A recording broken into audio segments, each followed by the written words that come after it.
So we on the amp section here? Yeah. So the reason there's not a whole lot of brand new guitars this year is that so much of the time and effort in the past year or so have been working on amps. Both the amps with John Mayer, which we'll talk about in a second, and something that's really, really near and dear to my heart is the Sonzera line. So this has been a long time in the making, and a lot of research and development in trying to make like a really robust, roadworthy, killer sounding, affordable, real tube amp. And I've been kind of helping road test these. So I've been playing a 50-watt Sonzera combo for a little over a year now, back and forth, and playing different prototypes. And I've been dying to like talk about it, and because people will come out and hear it, and I'll have the name taped up, and so they'll see Paul Reed Smith and they'll say, "Wow, that sounds awesome. I bet that's going to be expensive." And I want to be like, "No, like wait till you hear how cheap it's going to be." They sound like $1 million, and they're very different than the Archon. They're very different than the 2-channel custom. A lot of people assume that this is just an import version of an existing amp in the line. It's a whole new beast, designed from the ground floor up. But I will say, compared to the other two, it's by far the most vintage sounding and feeling amp. It's very familiar to me. So start off with the 20-watt combo. There's a 50-watt combo, and the 50 watts also available as a head. So the 20-watt is powered by a small bottle 6L6. It's very similar to a 5881. Okay.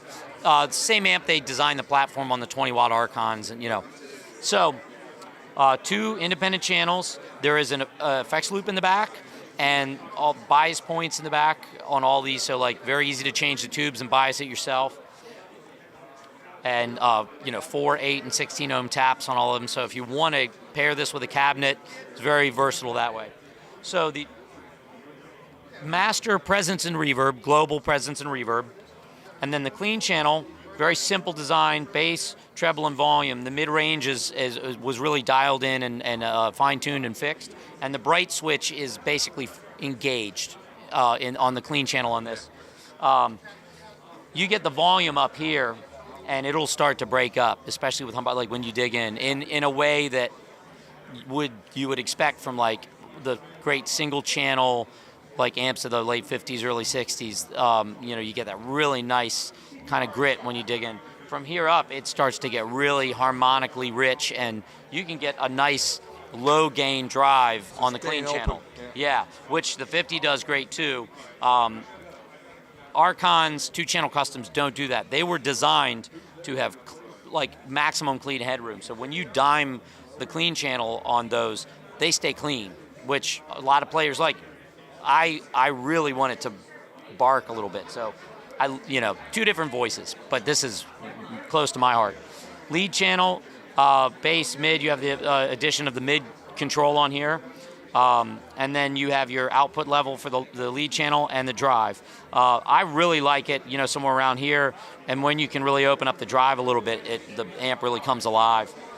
There is a bright switch for the lead channel too. Here we have the channel selector, but of course, that is foot switchable, as is the reverb. So it's a 2-function foot switch. You can change channels and reverb on and off. Great, small, grab and go. It's got a Celestion V-type speaker, very vintage 30 inspired kind of. Because of the smaller box, it sounds, I think, like it should for this power level. It's familiar. It's like if you're used to playing a deluxe or something like that. It really, that's that platform. It feels like home, and the size of the box makes sense sound-wise. You jump up to the 50-watt combo, slightly bigger box, and a little more robust on the low end. Mid-range is a little different. It's also, the 50 watts are EL34 based. I'll show you the controls of the 50 because the 50-watt head has the same layout. So because it's a larger box, larger chassis, they had more real estate to get some more controls in there. So a few additions. Now on the clean channel, we have the addition of a mid-range control. Yeah. And instead of just a single volume, no, I'm sorry, look, it's a head. The head's backwards, flipped upside down. So, but I like it that the gain channel is on the left side. Yeah, well, it's because the head is flipped. Yeah. So yeah, I'm used to the combo. The combo is clean, dirty, but the head is flipped because they flip the chassis over. I always forget that. So here we have the clean channel. We have the addition of the mid control. and we have a master and a volume. So it's very different sounding. If you run the volume, if you run the master all the way up, and this, you get the biggest, roundest, warmest, and most clean headroom from the amp, and it's an amazing pedal platform. If you're a pedal player, this amp is beautiful for that.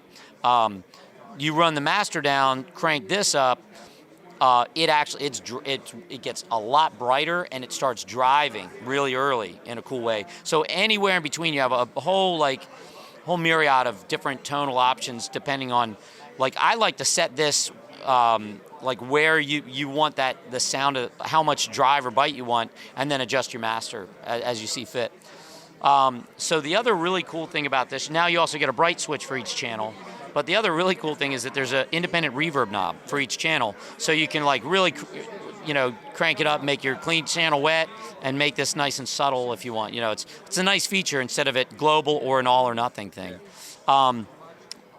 But the price point on this is really the big story. Like the fact that they got these all in, in the U.S. these are all under $1,000. This is $799, $899. And when I was taking them out to road test them, Doug and Paul were telling me, when you carry it on stage, make sure you bang it against the stairs or drop it a little bit. Like they're like, give it a beating. Like make sure this thing isn't going to fail. And they put a lot of time into research and development. There's a couple players that they got him out to.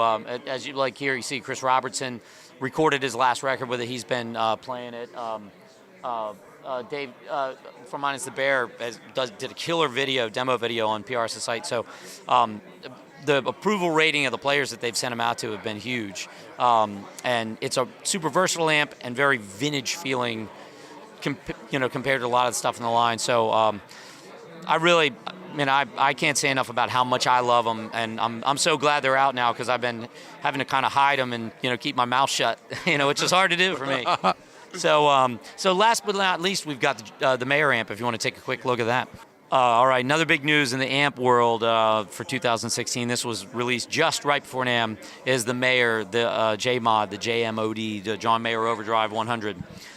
So the amp design originally started with an amp Paul had been working on for quite a while, and on one of John's first trips into the factory, John pulled this prototype amp out for him to check out, and he was like, I really think I could use this. Like, this really sounds great. I'd love to check it out. And he sent it off with him. Did a few little tweaks and mods to kind of voice it to what John was looking for, and those were the amps that he used on the Dead & Company tours. So before it was even a model, he was out, playing it. He was pairing them with the 410 cabinets. He had 2 of these and 2 410s per cabinet, so 4 410 cabinets and 2 of these heads on the Dead & Company. Sounded fantastic. He came home, started playing them with his, with his rig that he'd be using for the trio stuff, and was like, I like it, but it's not exactly, it doesn't fit that band exactly as much as I need it to. It's no secret that he's got a pretty amazing collection of amplifiers, can play whatever he wants, but he's like, I really want to get this to where I can use it for both, like where it's the best of all, my favorite aspects of all his amps kind of melded into one. So he preferred it paired with a 212 cabinet for that. And they made another couple tweaks to the amp to where he felt like he could really get it to do everything he wanted. So the way it's landed now, it's a 100-watt 4.6L6 amp. It's a pretty straightforward design. It's a single-channel amp. So you come in, you've got your input volume, and anywhere from noon up, it breaks up. So if you want super clean headroom, it's down here. But up here, you get a nice little crunch out of it, especially when you dig in. Very sweet-sounding EQ section with a bright switch.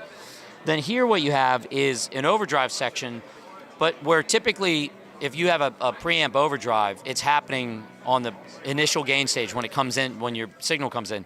This is happening after the preamp. The way Paul describes it is it's basically an effects loop after the preamp with an extra drive stage. So it just reacts very differently than most typical amps.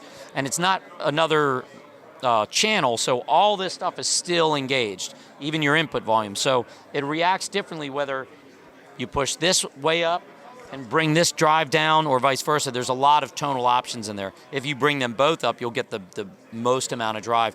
It's a super harmonically rich, very percussive amp, but it holds together, the low end holds together beautifully. And then you just have your output section, a master volume and a master presence. There's the two little toggle switches are to add the gain stage or to turn the effects loop on and off, but both of those are also accessible with the effects loop. So the effects loop, the other thing, he decided not to do reverb. He was like, there's an outboard reverb that he just loves. He just didn't want to tie into just one reverb sound. He was like, I love reverb, but you know, I like to change it around. So he just wanted a really, really, really transparent effects loop. And what he loved about it when he played the prototype was that he had never heard an effects loop that you could plug into, unplug, turn it on, turn it off, and never hear a change in the sound. No change in the tone or the volume of your guitar. So, you know, this is a year or more of back and forth of tweaking and flying back and forth, and you know, a lot of hard work on Doug Sewell and Paul and John's behalf to really get something that everybody just fell in love with. I've had a chance to play one for a few shows. I had one for about a month, just kind of checking it out, and especially on the clean side, the way I can describe it, which I've really only played one other amp in my life that has done this the way it does. Even whether you are driving it a little bit on the front end or just going clean, it's really round, really warm.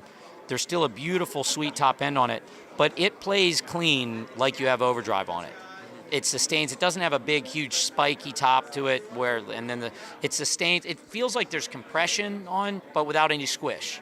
So, like, you know how it's so much easier to play a solo with gain, you know, more forgiving? It feels like that. It feels like you're playing clean, and it's like, they're sustained for days, and it's just, it has all that, like, the enjoyability of having, like, gain on your amp, even if you're going, like, hardcore clean. And it's, like, if you crank it up, it's just, there's a percussiveness to it, a punch to it, that almost like it, you know, you feel like, you know, you can be a drummer. Like, you can add all this. It's an absolute joy to play.